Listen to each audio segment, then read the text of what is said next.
Adab selanjutnya, tidak meletakkan Al-Quran di lantai meskipun lantai tersebut suci. Ya, Pak, tidak meletakkan Al-Quran di lantai. Ini perlu perhatian khusus. Lantai. Nah, ini termasuk orang yang tak punya adab. Adapun dia punya tas, sekarang kan ini punya tas, jadi taruh Al-Quran di atas, taruh kitab di atas, taruh kitab hadis di atas. Ini hanya adab belum benar. Ilmu, maksudnya jago dawa, kengkegop jago. Karena apa? Karena nggak ada adab waktu dia belajar. Jadi buat kayak hal itu yang tinggi seperti ini minimal. Kita yang sudah tua-tua ini jangan lagi rehalan yang kecil, rehalan ini yang model silang, yang paling ringan. Jangan. Ya, kalau boleh buat program. Ya, minimal di merasa kita rehalnya semua seperti ini. Supaya apa? Semua kitab-kitab diletakkan pada tempat yang ini.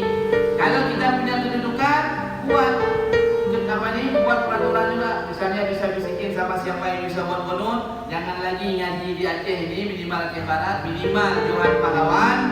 Nggak ada lagi kitab yang taruh di bawah. Ya, ini kan suatu program yang bagus untuk agama kita, memuliakan. Kalau kita nggak pandai memuliakan Al-Quran, nggak bakalan jadi orang mulia kita.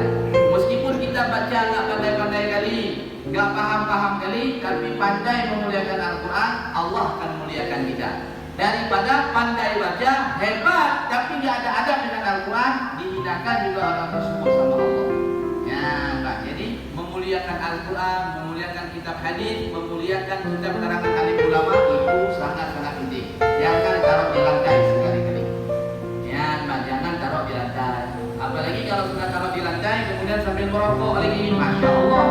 Macam mana mau berkah? Nggak berkah. Inilah kejadian sama-sama kita hari ini. Berapa banyak orang alim di tempat kita hari ini? Jangan. Tapi untuk adab belum tentu. Untuk adab belum tentu. Ya. Tapi kalau orang hebat banyak. Tapi adab itu kurang, insya Allah. Al-Quranul Karim. Kenapa namanya Al-Quranul Karim? Karena Al-Quran itu mulia. Jadi siapapun yang bisa memuliakan Al-Quran, orang tersebut pun akan dimuliakan Allah. Ya. Siapapun yang nggak bisa memuliakan Al-Quran, dia pun akan dihinakan sama Allah. Ya.